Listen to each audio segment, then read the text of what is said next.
The first hour of the invasion would decide everything. As the landing craft churned toward the heavily defended beaches, the men aboard them faced a brutal arithmetic. They would arrive as infantry, on foot, exposed, against an enemy dug into concrete fortifications bristling with guns. What they desperately needed was armor, tanks to roll ashore with them, to smash the fortifications and shield the men with their steel. But how do you get a tank, a machine weighing many tons, onto a beach from the sea in the face of withering fire, at the exact moment it is needed most? The answer the British devised was so strange, so seemingly impossible, that it defied common sense. They built tanks that could swim. This is a story about solving an impossible problem through sheer ingenuity, about the bizarre and brilliant machines that were created to crack open one of the most formidable defensive lines ever built. It is a story about a moment when the conventional rules of what was possible had to be thrown out, when engineers had to imagine entirely new kinds of machines to overcome an entirely new kind of challenge. And it reveals once again that the difference between victory and catastrophe can come down to a willingness to think differently, to embrace ideas that seem absurd until they work. To understand why anyone would build a swimming tank, you have to understand the problem of the amphibious assault, one of the most difficult operations in all of warfare. Attacking across water onto a defended shore is extraordinarily dangerous. The attackers are at their most vulnerable as they cross the water and land on the beach, exposed and disorganized, while the defenders wait in prepared positions with every advantage. To have any chance of success, the attackers need to bring overwhelming force to bear quickly to suppress the defenses and establish a foothold before they are cut to pieces. And in the modern era, that meant they needed tanks, the armored fist that could break through fortifications and protect the vulnerable infantry. But getting tanks onto a defended beach was a nightmare of a problem. Tanks are heavy. They cannot simply be dropped into deep water where they would sink like stones. They had to be delivered right onto the beach itself. But landing craft carrying tanks were large, slow, and vulnerable, easy targets for the defenders' guns. If you could land the tanks directly on the beach, the craft delivering them would be exposed to devastating fire. And if the tanks were delayed or destroyed before they could land, the infantry would be left without armored support at the most critical moment, facing the enemy's fortifications with nothing but their own bodies. The problem seemed almost insoluble. This is where a brilliant and unconventional military engineer entered the picture, a man tasked with developing specialized machines to overcome exactly these kinds of obstacles. He and the teams working on these problems approached them with remarkable creativity, refusing to be bound by conventional notions of what a tank or an armored vehicle should be. They asked a radical question. If the problem was getting tanks from the sea onto the beach, why not make the tanks themselves capable of moving through the water? Why not, in essence, turn a tank into a boat, at least temporarily, so that it could swim from a launching point offshore directly onto the beach under its own power? Now, we should be honest about the history here, because these specialized assault machines were real and played a genuine role in one of the most significant operations of the war, though we will describe their workings in general terms. What follows is a retelling grounded in the actual existence of swimming tanks and other ingenious assault vehicles, told as a narrative to convey their full significance. The core is true. The British really did develop tanks capable of moving through water to reach invasion beaches, along with an array of other specialized armored vehicles designed to overcome beach defenses. The details are recounted to illuminate just how inventive and important these strange machines truly were. The concept of the swimming tank was ingenious in its simplicity, even if the execution was fraught with difficulty and danger. The basic idea was to give a tank the ability to float and propel itself through water. This was achieved through clever engineering that allowed the tank to displace enough water to stay buoyant and to move forward under its own power while in the sea. The tank could then be launched from a vessel some distance offshore, swim toward the beach, and arrive at the shoreline ready to fight, where it would shed its swimming apparatus and operate as a normal tank. In theory, this solved the problem beautifully. The tanks could arrive on the beach at the same time as the infantry, providing the crucial armored support exactly when and where it was needed, without requiring vulnerable craft to deposit them directly under the enemy's guns. But the reality of these swimming tanks was far more perilous than the elegant theory suggested. And here the story takes on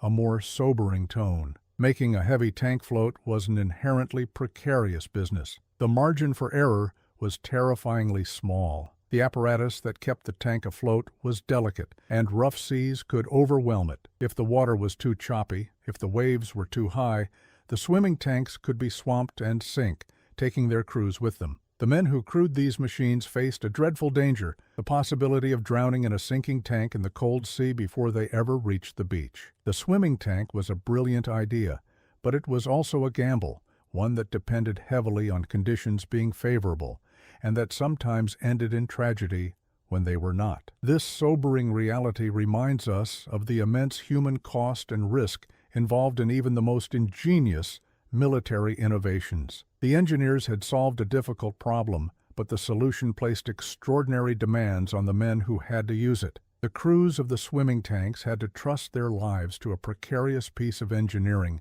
to launch themselves into the sea in a vehicle never meant to float, and to swim toward a hostile shore, knowing that the slightest misfortune could send them to the bottom. Their courage in doing so deserves to be remembered, alongside the cleverness of the machines they crewed. The innovation and the bravery were inseparable, two halves of a single desperate effort to crack an impossible defense. The swimming tanks were only one part of a whole family of specialized machines created to overcome the challenges of the assault, and the others were equally ingenious. The defenders' beaches were protected not just by guns, but by a whole array of obstacles, mines, barbed wire, anti-tank barriers, walls, and other defenses designed to stop an attacking force in its tracks. Each of these obstacles posed a specific problem, and the engineers devised specific machines to overcome each one. There were vehicles designed to clear paths through minefields, to bridge gaps and barriers, to overcome walls and other obstacles, to lay surfaces over soft ground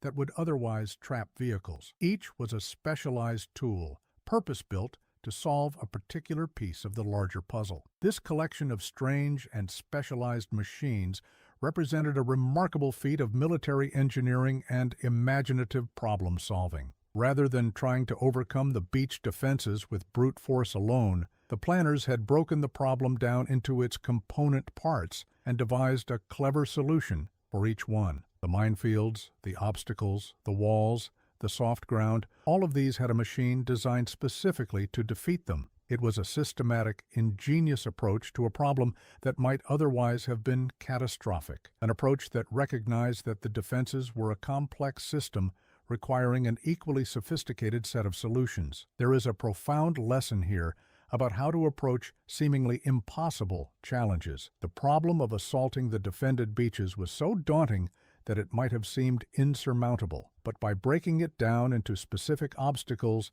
and addressing each with a tailored solution, the planners made the impossible possible. This is a powerful approach to any complex challenge, the strategy of decomposition, of breaking a huge and intimidating problem into smaller, manageable pieces and solving them one at a time. The specialized assault machines were the embodiment of this approach, each one a solution to a specific piece of a problem that, taken as a whole, had seemed overwhelming. Consider, too, the willingness to embrace unconventional ideas that this whole effort represented. A swimming tank sounds absurd. Many of the specialized machines must have seemed strange or even ridiculous when first proposed. It would have been easy for conventional minds to dismiss these ideas, to insist that tanks were not meant to swim and that armored vehicles should stick to their established forms. But the engineers and planners involved had the imagination and the courage to pursue ideas that defied convention because they understood that the conventional approaches would not be enough. The defended beaches were an unprecedented challenge, and meeting it required unprecedented solutions. The willingness to think beyond the boundaries of established practice was essential to success. This points to one of the great recurring themes in the history of innovation, the tension between conventional wisdom and creative breakthrough. Real innovation often requires breaking with established norms, pursuing ideas that seem strange or impossible to those bound by convention. The people who solve the hardest problems are frequently those willing to entertain ideas that others dismiss, to ask why not when others insist it cannot be done. The swimming tanks and their strange companions were the product of exactly this kind of unconventional thinking, the refusal to accept that a problem was impossible simply because no conventional solution existed. It is worth reflecting on the stakes that drove this burst of creative engineering, because they were as high as stakes can be. The assault on the defended beaches was one of the most important operations of the entire war, a moment on which the course of history would turn. Success would open the door to liberation. Failure would be a catastrophe of immense proportions, costing countless lives and potentially altering the outcome of the war. The pressure to find solutions, to give the attacking forces every possible advantage, was enormous. And it was this pressure, this desperate need to succeed against a formidable defense, that drove the engineers to their feats of imaginative problem-solving. Necessity, as the saying goes, is the mother of invention, and rarely has necessity been more pressing. The specialized machines did not guarantee success on their own, of course, and the assault remained a desperate and bloody undertaking.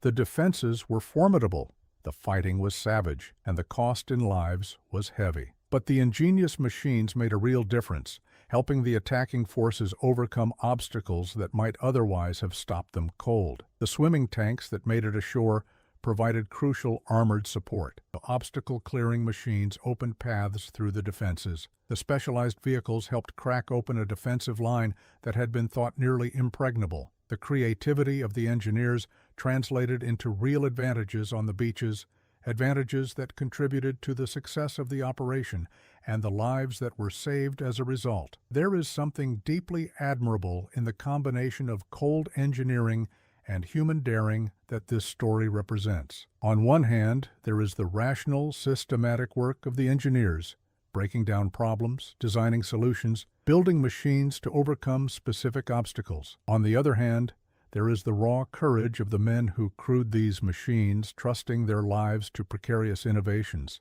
swimming tanks toward hostile shores, clearing obstacles under fire. The two together, the cleverness and the courage, the engineering and the bravery, made possible what neither could have achieved alone. It is a testament to what human beings can accomplish when ingenuity and determination are brought together in service of a vital cause. What makes this story endure is the sheer audacity of the idea at its heart. The notion that you could build a tank that swims, that you could overcome an impossible defense by inventing entirely new kinds of machines. It captures something essential about human ingenuity, our capacity to look at a problem that seems insurmountable and to imagine our way past it, to create solutions that did not exist before because the situation demanded them. The swimming tanks and their strange companions are monuments to that capacity, proof that with enough creativity and determination, even the most daunting obstacles can be overcome.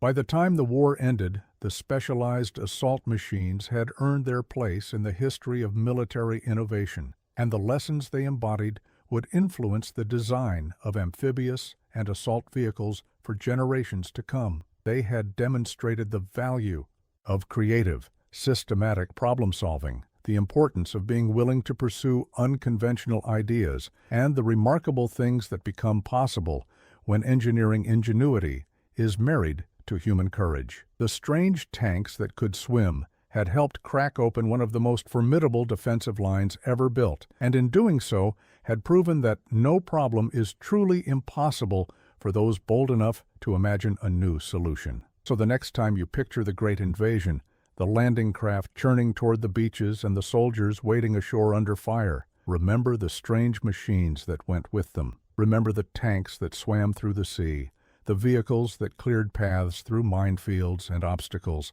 the brilliant and bizarre inventions born of desperate necessity. Remember the engineers who imagined them and the brave crews who trusted their lives to them. And remember the enduring truth at the heart of it all, that the hardest problems often yield to the boldest imagination, and that sometimes the only way to do the impossible is to refuse to believe that it cannot be done.